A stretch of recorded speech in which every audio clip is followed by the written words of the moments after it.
जुल्म, शोषण, अत्याचार बंद करो ये भ्रष्टाचार। विमुक्त एवं घुमंतू जनजाति विकास परिषद ने न्याय की आवाज़ को बुलंद करने के लिए रविवार 13 जून को देवकी पैलेस देवकी नगर कानपुर में प्रादेशिक कार्यालय का उद्घाटन एवं संगोष्ठी का आयोजन किया।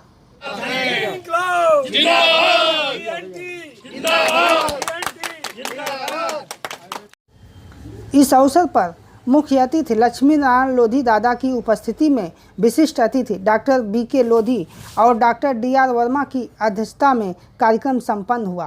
कार्यक्रम का संयोजन प्रदेश अध्यक्ष रमेश चंद्र लोधी व संचालन कार्यवाहक प्रदेश अध्यक्ष कैलाश नाथ निषाद ने किया।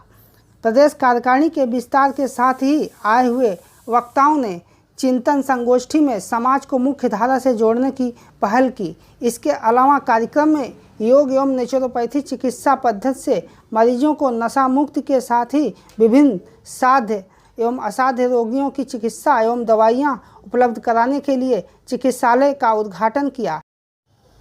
कार्यक्रम के अंत में आई कनेक्ट न्यूज से वार्ता करते हुए संस्था के समाज सेवियों ने घुमंतू समाज की दशा व दिशा पर विस्तार से बताया कि आज़ादी के बाद कैसे ये सभी जातियां क्रिमिनल घोषित की गईं और आज तक न्याय व आरक्षण की जंग में समाज पिस रहा है। देखिए एक खास रिपोर्ट। विमुक्त घुमंतू समाज विकास परिषद की आज ये बैठक थी और इस बैठक के साथ साथ प्रदेश के कार्यालय का उद्घाटन भी हुआ है। ये समाज आज़ादी के पहले कैसा था, बाद में इसको अपराधी घोषित क्यों किया गया, अंग्रेजों ने किया था, वर्तमान स्थिति क्या है और आरक्षण के लिए भी ये समाज भटक रहा है, सामाजिक आर्थिक रूप से बहुत पिछड़ा हुआ है।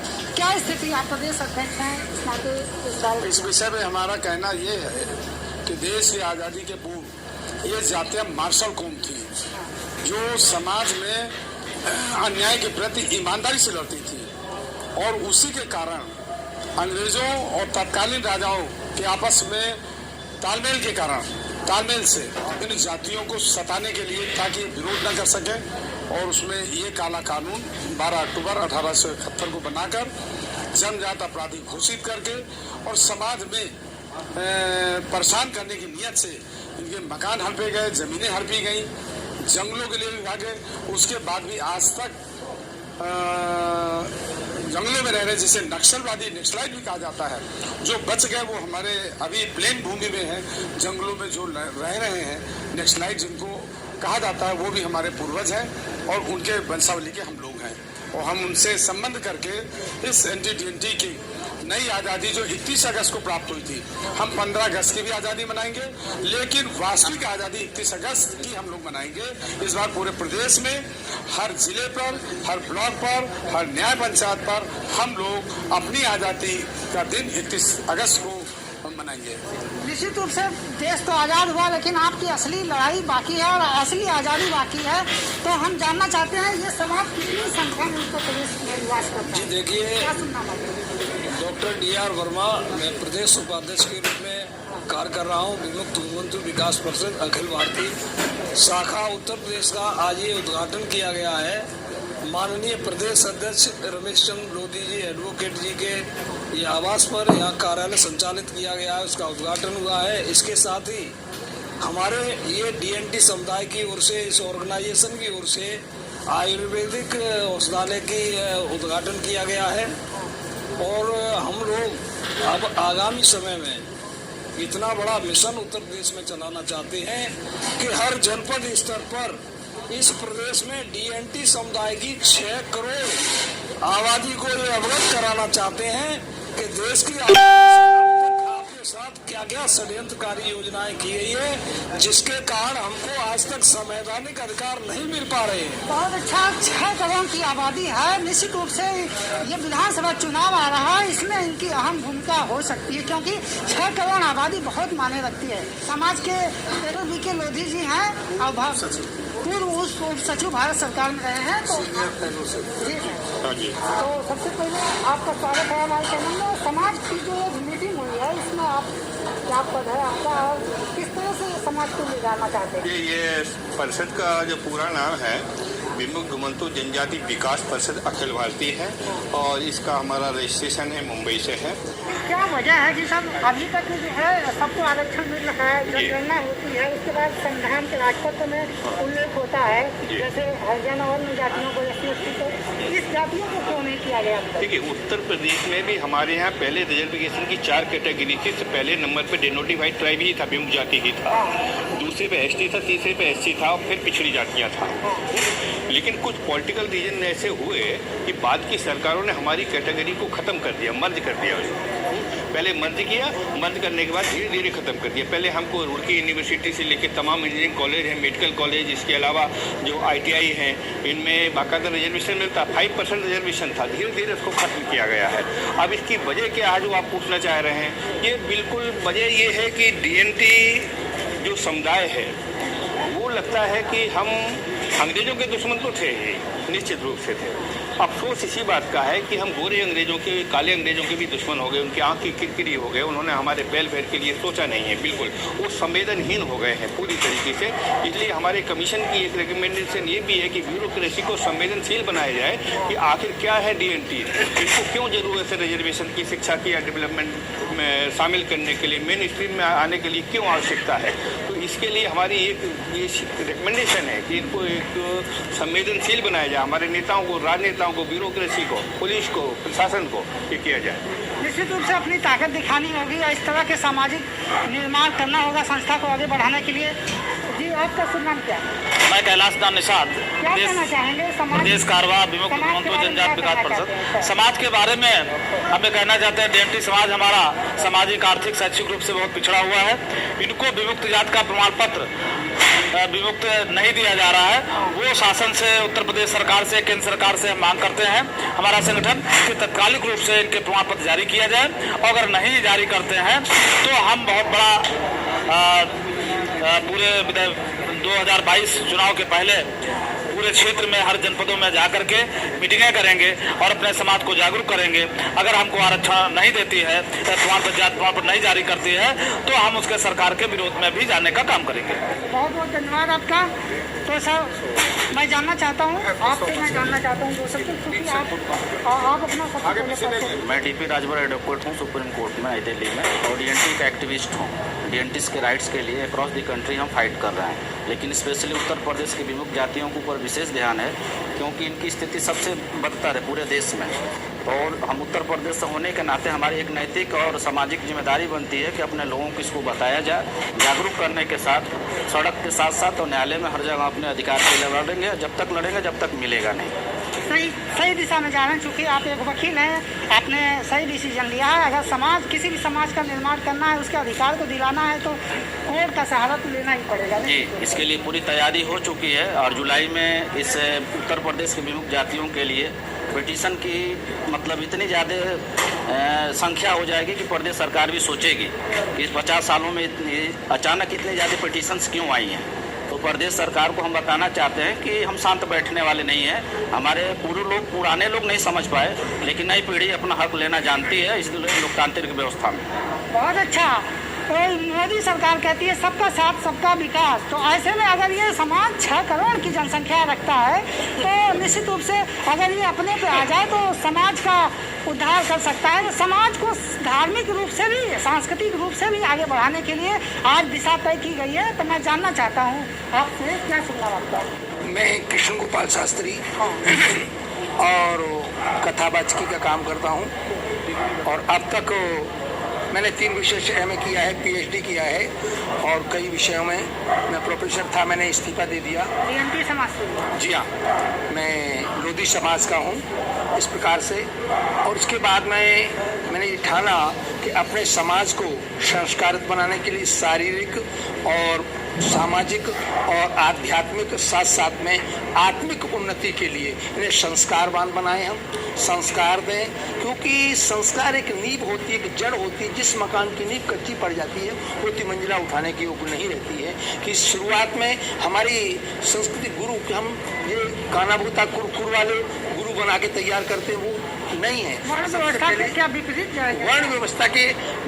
व्यवस्था कर्म से है, जाति से नहीं। जन्म से सब शूद्र हैं, कर्म से ही द्विज ब्राह्मण माना जाता है, उन्हें पंडित माना जाता है, उन्हें क्षत्रिय माना जाता है। ये सब है। यदि जाति की बात करते हैं तो व्यास कौन थे? व्यास अष्टादश पुराण करता, सत्यवती सुता। 18 पुराणों को बनाने वाले व्यास सत्यवती के पुत्र थे, और सत्यवती के पुत्र उन्होंने इस भागवत को लिखा था। तो जब मेरे बाप ने इसको लिखा है तो पहले मेरा अधिकार और किसी भी अधिकार नहीं है, क्योंकि हमारे जनपद एटा में इस समय बड़ा भगवान का अवतार हुआ था। यदि इसी प्रकार की बात मानी जाए सोरो में, तो बड़ा भगवान के मंदिर में ब्राह्मणों का अधिकार क्यों हो गया? वहाँ पर तो मेहतर को होना चाहिए था। आप जागरूक करना चाहते हैं? हम जागरूक करेंगे हर तरीके से। हम पंडित हो सकते हैं, विद्वान। जी हाँ, हमारा अधिकार है, क्योंकि इस प्रकार से जो पढ़ेगा ना उसका अधिकार है, नहीं पड़ेगा उसका अधिकार नहीं। तो हम शिक्षित भी करना चाहते हैं, और शारीरिक, आत्मिक, आध्यात्मिक सभी उन्नति के साथ में। जब तक हमारी बुद्धि, बुद्धिरेशा बलम तस्या दोस्तों को तो बलम, जिसके पास बुद्धि नहीं है उसके पास बल नहीं है। तो बुद्धि के लिए हमारे ये सामाजिक लोग खड़े हुए, हम सब लोग बौद्धिक संस्था को आगे बढ़ाएंगे, धार्मिक संस्था को आगे बढ़ाएंगे, स्वास्थ्य वाले स्वास्थ्य संस्था को आगे बढ़ाएंगे, सारी राजनीति की तरफ जाएंगे, कोर्ट वाले कोर्ट की तरफ जाएंगे। तो हमने से एक संगठन विशेष, क्योंकि संगच्छतम संबद्धम संभो मनाशी जानतम, सैनी एक साथ चलेंगे, एक साथ बैठेंगे तो संभो मनाशी जानतम, हम सबका मन मिला होगा तो संसार में ऐसा कोई कार्य नहीं जो हम पूरा नहीं कर सकते। छूत की भावना खत्म हो जाएगी, मंदिर नहीं धुले। छूत है ही नहीं। अछूत वो होता है जिसे छुआ नहीं जा सकता है। कोई बिजली को छू नहीं सकता, कोई सूरज को छू नहीं सकता, कोई अग्नि को छू नहीं सकता। इसलिए अछूत वो होता है जिसके कर्म अछूत होते हैं। मंदिर धुलने की प्रथा, मंदिर मिलने की धुलना तो है, मंदिर की धुलने की प्रथा की बात ही नहीं है। मंदिरों को मैंने वाल्मीकि समाज से, कटेरिया समाज से सबसे भोगांव में मैंने योजना की है, और इस प्रकार से मैंने 82 से लेकर के 70 वर्ष रामलीला करवाया था। इसी बात पर करवाया था, लंबी बात हो जाएगी, करवाया था। और इसीलिए मैंने जाकर के उनसे शॉर्ट में शिव शंकर की सबकी पूजा कराई थी। धन्यवाद। मैं तो नहीं। बहुत अच्छा, समाज को जागरूक करने के लिए बहुत अच्छे उद्देश्यों के साथ आगे आए हैं, और समाज को निश्चित रूप से धार्मिक रूप से आप आगे ले जाएंगे। मैं क्रिमिनल ट्राइब एक्ट के परिप्रेक्ष्य में शास्त्री जी के जो आपने जिज्ञासा रखी उसका जवाब मैं देना चाहूँगा। हिंदू धर्म शास्त्रों ने हजारों साल से, सैकड़ों वर्षों से इतने हजारों लोगों को अनटचेबल बना दिया। इस तरह का शास्त्रों में कहीं प्रमाण नहीं मिलता। शास्त्रों में केवल अधिकतम 12 और 7 जातियों का मिलता है कि इनको अपवित्र माना गया है, वो भी अनटचेबल नहीं माना गया है। तो ये अंग्रेजों की कारस्तानी है कि 200 जातियों को क्रिमिनल घोषित करना, 400 से अधिक जातियों को अनटचेबल घोषित कर देना, हिंदू समाज को डिवाइड कर देना। 1911 के सेंसस के पहले हम लोगों को क्रिमिनल ट्राइब को हिंदू के अंतर्गत ही जनगणना की जाती थी। 1911 में क्या किया गया कि एक चैप्टर, एक कॉलम अलग बना दिया गया क्रिमिनल ट्राइब का। पहले क्रिमिनल ट्राइब का चैप्टर ही नहीं था पहले के सेंसस में। आधा ही दाते जो कहते हैं अपने उद्बोधन में कि क्रिमिनल ट्राइब जो हैं ये असली स्वातंत्र योद्धा हैं, वास्तविक स्वातंत्र योद्धा हैं, और घुमंतु जातियां भारतीय संस्कृति की रक्षक हैं, ये कहते हैं। और उन्होंने जो ऊर्जा का संचार किया है यहाँ पर, पहले लोग जाति बताने में डरते थे, ये समझिए। गौरव का एक संचार हुआ उनके स्टेटमेंट से, जो बार बार उन्होंने कहा, तो लोग गर्व से बताने लगे कि मैं इस जाति का हूँ। अगर भाई जाति बताना भूल गए थे लोग। तो सर बहुत बहुत धन्यवाद आप लोगों का। और ये जातियाँ वाकई में जो है संघर्ष करती रही हैं, आज भी कर रही हैं। भारत की आज़ादी में इनकी अहम भूमिका है। जितने भी क्रांतिकारी रहे हैं सबसे पहले इसी समाज से, घुमंतु समाज के ही रहे हैं। तो आज इस मीटिंग के सूत्रधार कहिए या राष्ट्रीय अध्यक्ष कहिए, तो मैं सीधे उनसे लक्ष्मी दादा जी से बात करूँगा कि आप सर बताइए कि आज जो ये कार्यक्रम हुआ, इसका मुख्य उद्देश्य तो सभी ने बता दिया। अब जो इस माध्यम से, कार्यक्रम के माध्यम से जो विधानसभा चुनाव आ रहा है, तो उसे लेकर समाज को कहाँ खड़ा करना चाहते हैं? समाज में ये अमृत वर्ष है।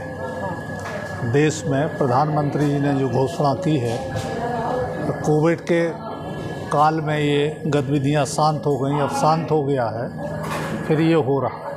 तो मोदी जी ने कहा है कि जहाँ जहाँ जो भी इतिहास छिपा है उस इतिहास को निकाला जाए, लिखा जाए। जैसे शास्त्री जी से आपने क्वेश्चन किया बसोर शब्द का, ये बसोर कौन सी जाति है, कितनी पूज्य है, इसका इतिहास नहीं पता, इसका इतिहास नहीं पता। कभी इस पर बात होगी तो मैं बताऊँगा, है ना। और जो पूज्य कौम है उसको हमने नीचे डाल दिया, है ना।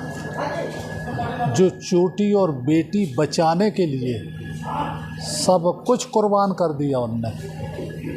यही तो था मुग़ल सल्तनत में कि या तो मुस्लिम हो जाओ या डलिया रखी थी, झाड़ू रखी थी, या मैला उठाओगे।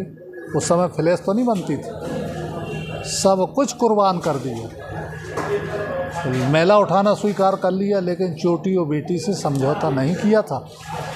जितना भी अन्याय हुआ है, शोषण हुआ है, जो हमारा बजट आया था NT-DNT के लिए, ये बजट किसने खाया, कहाँ गया वो पैसा, इसकी लड़ाई लड़ी जाएगी। और हमें अधिकार ना मिलना माने एक पहचान मांग रहे, हम एजुकेशन में मांग रहे, वो हमें प्रमाण पत्र नहीं दिया जा रहा। या तो ये कह दें कि आप लोग क्रिमिनल हो या क्रिमिनल टाइप हो, अंग्रेज़ों का कानून ही मान लें, हमें कुछ तो दे दें। बीच में लटकाए हुए हैं, जो भी चाहें वो दे दें। और इसी सरकार में उम्मीद है कि मिल जाएगा, पहले की सरकारों से तो उम्मीद नहीं है, और ईश्वर ने चाहा तो ये जल्दी मिल जाएगा। हमारा फर्स्ट फेज़ में 10,000 आदमी को आत्मनिर्भर बनाने का है कि हम उन्हें कैसे रोज़गार में खड़ा करें।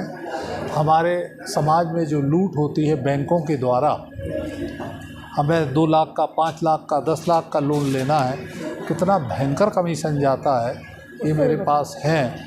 तो हम उस पर भी काम करेंगे, देखेंगे, लोगों को दिलवाएंगे, उनके सुविधा देंगे। अदालतों में इनकी छीछल इधर होती है, इसलिए राष्ट्रीय एक एडवोकेट संघ जो बनाया है, अभी 1 साल निकल गया है, घोषणा की थी मैंने दिल्ली में। अब ये जल्दी बनकर social justice of India, advocate social justice India के नाम से ही होगा। तो ये जल्दी बिठा करके इनसे बात करके चर्चा करके, या तो सरकार हमें वही दे दे जो अंग्रेज़ों का अधिकार था, वो क्रिमिनल टाइप एक्ट के तहत दे दे, सब लोगों को जेल में डाल दे, या फिर हमें प्रमाण पत्र दे दे। भाई हमारे जो हृदय साहब मेहदेले लोधी, 3 पीढ़ी की शहादत हुई जिनकी, बहुत बड़े राजा थे, आज उनके वंशज के पास 1 बीघा ज़मीन नहीं। ये कितना भारी अन्याय है। हमने सब देश के लिए तो किया, और जो ये लूट अन्य लोग कर रहे हैं लाखों करोड़ों की, उससे बचना है। उससे हम कैसे बचें, कैसे करें, कैसे इनको दें, कैसे इनको अधिकार मिले, कैसे शिक्षा का मिले। तो जल्दी एक प्रदेश अध्यक्ष जी के देख रेख में तो मैं एक कार्यक्रम में जितने भी विद्यालय हैं उत्तर प्रदेश में NT-DNT के शिक्षक हैं, इनका एक कार्यक्रम लखनऊ में बहुत जल्दी हम लोग कराएंगे, उनसे वार्ता करेंगे। धन्यवाद सर आपका। समाज का उद्धार कैसे हो, चाहे वो शिक्षा हो, चाहे स्वास्थ्य हो, चाहे चिकित्सा हो, सभी क्षेत्र में समाज का विकास कैसे हो, और इस बारे में गहन चिंतन मनन किया गया है। और इस प्रदेश कार्यकारिणी का विस्तार करने के साथ साथ ये संगोष्ठी का आयोजन भी इसी उद्देश्य से किया गया है। आई कनेक्ट न्यूज़ के लिए कानपुर से मैं सुभाष निषाद।